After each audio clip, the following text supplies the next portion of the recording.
Here on Democracy Now!, I'm Amy Goodman with Juan Gonzalez. Well, voters in West Virginia, Ohio, Indiana, and North Carolina headed to the polls Tuesday to decide a number of key primaries.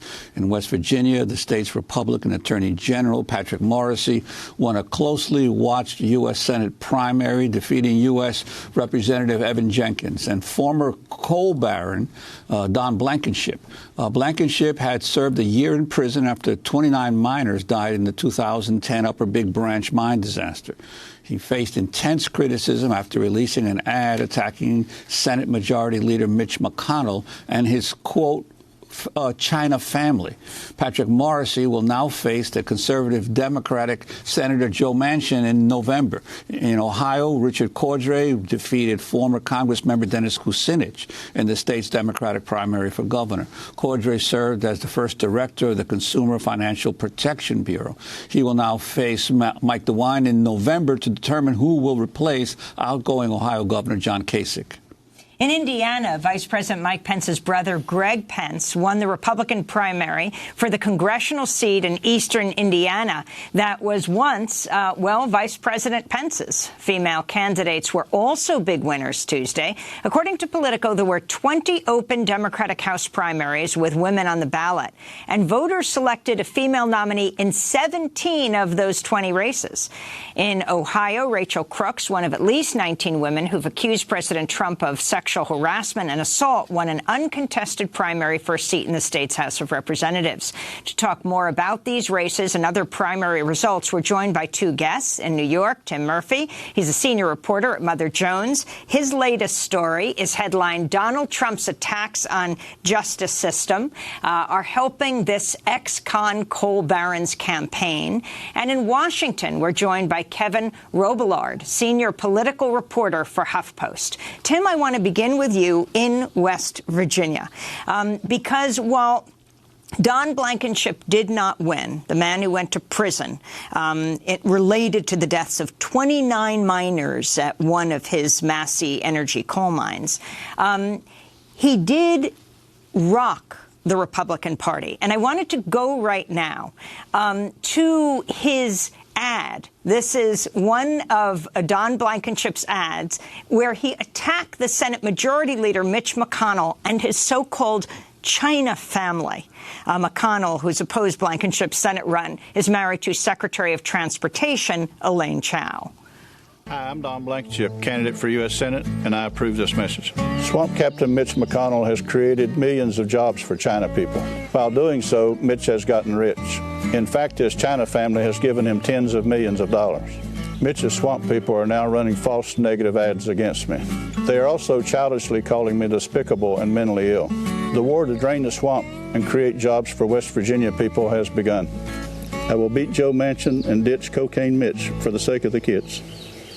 Cocaine Mitch and the China family, and Elaine Chao's father he referred to as the China person. Now, you might just say, well, he lost. That's the point. But this was very significant in Republican politics. Yeah, and it's important to note that Don Blankenship lost last night, but these kinds of attacks and this kind of campaign has worked for Republicans in the recent past. You don't have to look any further than President Donald Trump. It worked for Roy Moore to a point, and there's reason to think it will work again. Don Blankenship happened to be uniquely fatally flawed for a state like West Virginia. He'd just come out of federal prison. His probation. He has described himself as the most hated man in Mingo County, which ironically was one of only 4 counties that he actually won last night on the Republican side. So he was, uniquely situated to lose this primary. The fact that it got as close as it did. You said his probation? His probation period ends on Wednesday, so he can finally drive outside of the state of West Virginia if he wishes to, and he was a longtime resident of Las Vegas until he came back to run for Senate, so perhaps he'll return home. So this has worked for Republicans in the past, and it might work for them again, and the fact that Blankenship came as close as he did, and threw the Republican Party into crisis mode suggests that this is a really deep-seated problem. But wasn't part of that he had a few $1 million of his own money to throw into the campaign, because otherwise he wouldn't be able to mount all these television ads and all of the social media ads that he did. He also mounted. Yeah, and that gets into this kind of, new Trumpian era of the Republican Party. Blankenship left Massey Energy in 2011 with with an $86 million golden parachute. He loaned his campaign about $2 million, and he spent that on some of the lowest quality campaign ads that you'll ever see. So he just pumped in, ad after ad after ad, all basically on the level of what you just saw. If it wasn't Cocaine Mitch, it was attacking his opponents. It was attacking President Obama, African-American judges, you name it. He refers to Negroes, not African-Americans. Yeah, he referred to that, in one of these interviews. And he also, ran an ad where he just showed the faces of the judges on the Fourth Circuit Court of Appeals who upheld his conviction for African-American judges, just so people knew. Now, he is not, he's saying it's not that he referred to the China family or Cocaine Mitch. He is saying it's because Trump refused to endorse him. Yeah, and when Trump came out and said vote for anybody else, Blankenship went out and said, well, I'm Trumpier than Trump. It turns out Republican voters maybe didn't want to go Trumpier than Trump. And I think at the end of the day, that probably made a pretty big difference. It wasn't that his opponents really went after him, because up until the final days, they didn't really touch Don Blankenship at all. Well, I'd like to bring in Kevin Robillard into the discussion. Your big takeaway from yesterday's voting around the country, and especially the Ohio race with Richard Cordray and Dennis Kucinich, two stalwarts of the sort of progressive or liberal wing of the Democratic Party, going head-to-head against each other. Yeah, that race a lot of people thought was going to be quite close. It ended up basically being pretty much a romp by Cordray. He even won in Cuyahoga County, which is Kucinich's home county. That includes the city of Cleveland. So really, it really ended up being Cordray was sort of backed by elements of the left, and you could probably say the Democratic establishment in the state.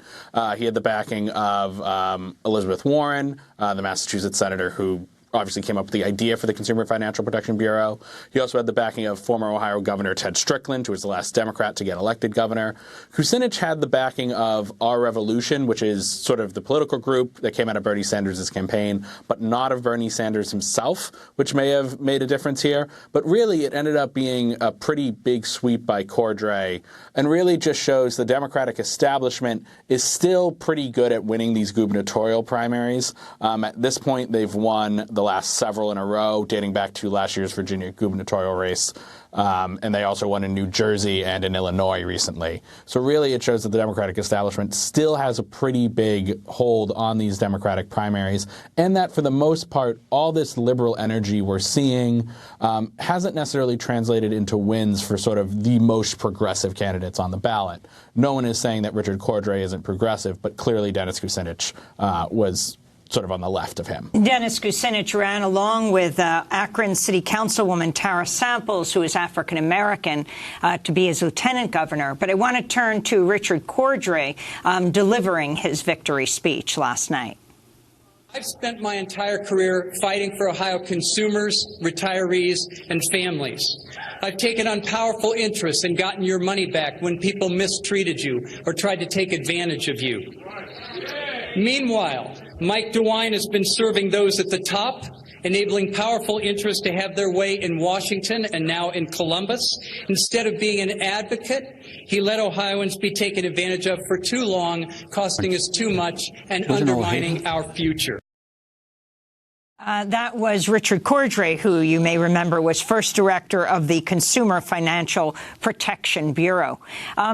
Let's go on, Kevin Robillard, to other major races and also the significance of, in the Democratic primaries across these 4 states, 17 of 20 women who ran won. Well, how much being a woman is now an advantage in a Democratic primary. The party's been trending that way for a few years now, but this year has really came into its own. If you look, you can go back to either the first round of primaries in Illinois and Texas. You saw some similar results there. And really, it shows that much of the energy in the Democratic Party right now is sort of related to the Women's March, is related to the defeat of Hillary Clinton. And it's sort of interesting how now a woman in a Democratic primary sort of symbolizes change in a way that when Hillary Clinton was running, they almost ended up symbolizing the status quo. So that shift has been really significant, and it's really helped a lot of women candidates win their Democratic primaries around the country.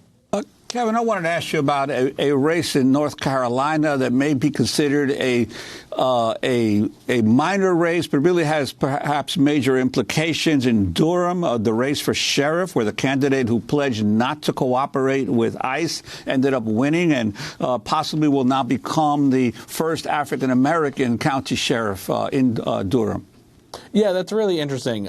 What we've seen a lot of is progressive energy being put towards sort of basically law enforcement positions. This is a sheriff's race in North Carolina where the incumbent Democrat had worked with the Trump administration, had worked with ICE. The person who won and will likely win in November, Durham's a pretty Democratic area, has pledged not to cooperate with ICE. We've also seen this in district attorney primaries throughout the country. In Philadelphia last year, I think we could see it coming up next month. There are a series of primaries in California where there are a number of progressives running for district attorney positions. It's been a really interesting place to see where this energy has gone. You've seen groups like the ACLU. You've seen George Soros, who's obviously a big liberal donor, has gotten involved in some of these fights. And it's a place where progressives are really making some progress, ousting more established Democrats in a way that they aren't necessarily doing a little bit further up the ballot, say at the gubernatorial or Senate level. Well, let's go to hear the winner of the Durham sheriff's race, Clarence Burkhead, speaking last night after winning the primary. We have to do everything we can possibly do to keep our families together,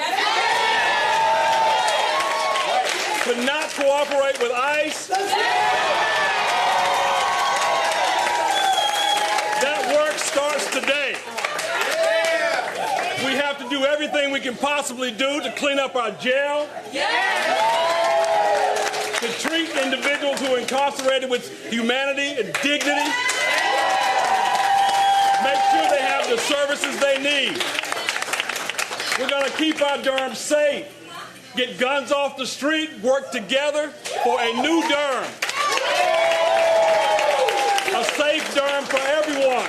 That was Clarence Burkhead speaking last night after winning the primary that will likely propel him to become the first African-American Durham County Sheriff. And the importance in terms of a state like North Carolina, also possibly states like Georgia and Alabama have seen not only have large African-American populations, but have seen influxes in recent years of a considerable number of people from Latin America, of immigrants from Latin America into those states. Kevin. Yeah, it's really been interesting, and it's sort of a way for sort of at a very low level to fight back against some of the Trump administration's immigration policies. And I think you're starting to see that sort of alliance come together, a coalition come together to basically fight these policies at the local level, and this is one example of that. And talk about what happened in Indiana, Kevin. Yeah, so in Indiana, there were sort of two big takeaways. First, there was Greg Pence, who's obviously the brother of Vice President Mike Pence, won his brother's congressional seat pretty easily, basically walked into the seat, didn't really see to do much campaigning or many media interviews. The other big race in Indiana was the Senate primary to see who's going to take on Democratic Senator Joe Donnelly in the fall. That was won by Mike Braun, who is a sort of a former state legislator, but really has built his career in business. He ran as sort of a miniaturized version of Trump in some ways. He's not nearly as sort of bombastic as Trump is. Doesn't have the penchant for saying sort of as many crazy things as Trump does, but definitely said, I'm here to support the Trump agenda. I'm an outsider like Trump. The other big takeaway from that is that he beat two sitting congressmen. This was actually a really bad night for sitting members of Congress who were running for higher races. Both in Indiana, two lost. Rep. Evan Jenkins lost. In West Virginia and in Ohio, Congressman Jim Renacci won the Republican nomination for Senate, but did it pretty underwhelmingly. He didn't manage to break 50% of the vote. Tim Murphy, let's go back to West Virginia very quickly. Talk about Richard Ojeda, the pro-marijuana, pro-coal Democrat who voted for Trump and now regrets it. He won the Democratic primary for a congressional seat in West Virginia. This is a clip from a report that you did, Tim. We haven't had anybody in Washington, D.C. in quite some time that's actually fought for the 3rd Congressional District. We haven't. We're a state that is broke. We're not really a state. We're a colony. Everything that we've ever had in this state has been sent out of West Virginia to make other people millionaires and billionaires, and the people of West Virginia have always been poor. Tim Murphy, your comment. Yeah, Richard Ojeda, at first glance almost looks like kind of a unicorn in Democratic politics. He's pro-gun, he's pro-coal. He got elected to a seat that President Donald Trump carried by about, he won with like 70% of the vote in 2016. But he is riding a really significant wave in West Virginia and sort of across the country. He was at the vanguard of the teacher strike last winter. He was sort of, the Paul Revere of the teacher strike, gave a big floor speech in January that, signaled that this was something that was on the horizon. He's gotten a lot of momentum from teachers in West Virginia. He's led the push, for more teacher pay. He's also led the push to build a marijuana industry in the state.